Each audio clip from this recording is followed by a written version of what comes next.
வாங்க இந்த கத்திரிக்காய் கூட்டு எப்படி பண்ணலான்னு பார்ப்போம் வாங்க.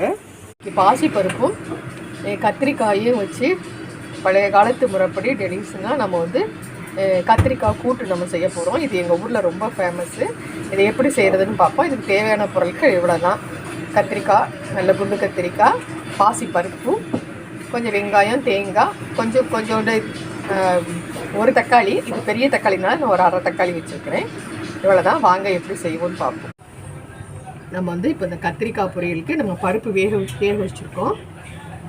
அதில் வந்து கொஞ்சம் மஞ்சள் தூள் மட்டும் போட்டுக்கணும். போட்டு அது நல்லா வேகட்டும்.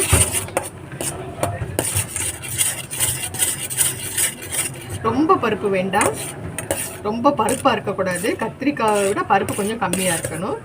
நல்லா வேகட்டும். இப்போ நம்ம வந்து இதில் தக்காளி போட்டிருக்கோம். பருப்போட கொஞ்சமாக தக்காளி போட்டால் போதும், சும்மா பேருக்கு போட்டால் போதும். அப்புறம் கத்திரிக்காயை வந்து நம்ம பாருங்கள் இந்த மாதிரி சின்னதாக கட் பண்ணிக்கோங்க. இந்த மாதிரி சின்னதாக கட் பண்ணிக்கோங்க. ரொம்ப நேரம் வேக வைக்க வேண்டாம். தக்காளி வந்து இந்த கத்திரிக்காய் வந்து கரைஞ்சிடக்கூடாது. இது ரொம்ப ஈஸி. நம்ம வந்து வீட்டிலையே வந்து இது மாதிரி செஞ்சு கொடுத்தோம்னா இந்த நல்ல கார குழம்பு வைக்கும் போது இது செஞ்சோம்னா ரொம்ப டேஸ்ட்டாக இருக்கும். இதில் ஒன்றுமே இல்லை, இவ்வளோ தான். இந்த கத்திரிக்காய் மட்டும் கொஞ்சம் வேகட்டும். இதுக்கு தேவையான அளவுக்கு சால்ட்டு மட்டும் போட்டு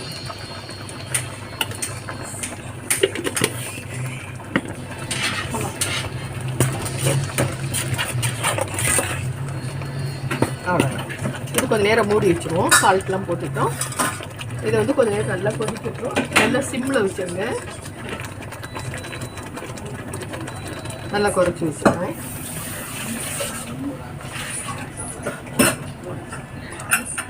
நம்ம வந்து மூடிடுவோம்.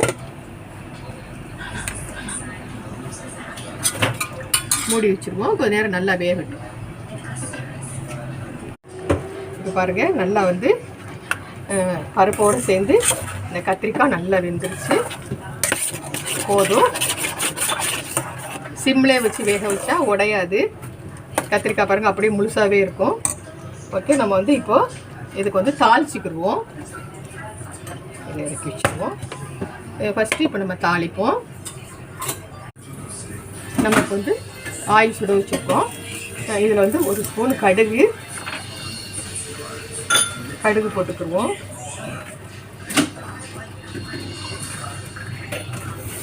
கடுகு நல்லா வெடிக்கட்டும்.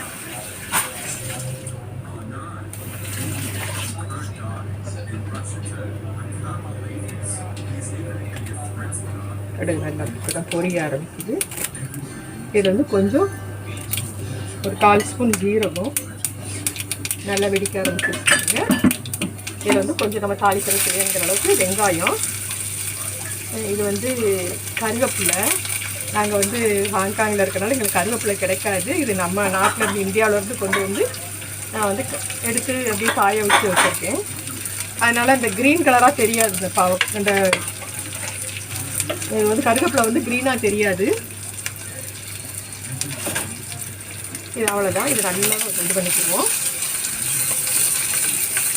நல்லா வதங்கிட்டு பாருங்க. ரொம்ப வதங்கணும் இல்லை, நல்லா வாசனை வர அளவுக்கு இருந்தால் போதும். இதில் வந்து கொஞ்சம் பெருங்காயம் கொஞ்சம் நல்லா இது பண்ணிக்குவோம்.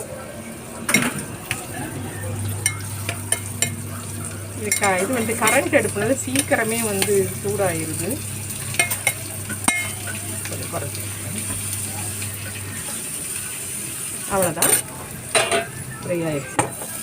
இந்த இதில் கத்திரிக்காயில் நம்ம வந்து இந்த தாளிச்சதை நம்ம போட்டுருவோம். அவ்வளோதான் ஃபினிஷ். இது வந்து குழந்தைங்கள்லேருந்து பெரியவங்க வந்து நல்லா சாப்பிடுவாங்க. இது ரொம்ப டேஸ்ட்டாக இருக்கும், ஈஸியாகவும் இருக்கும். இதை நீங்கள் வீட்டில் செஞ்சு பாருங்கள். அவ்வளோதான். கரெக்டாக வந்து இந்த கத்திரிக்காய் ரொம்ப உடச்சிடாமல் இருக்கணும். அப்போ தான் பார்க்குறதுக்கு ரொம்ப அழகாக இருக்கும்.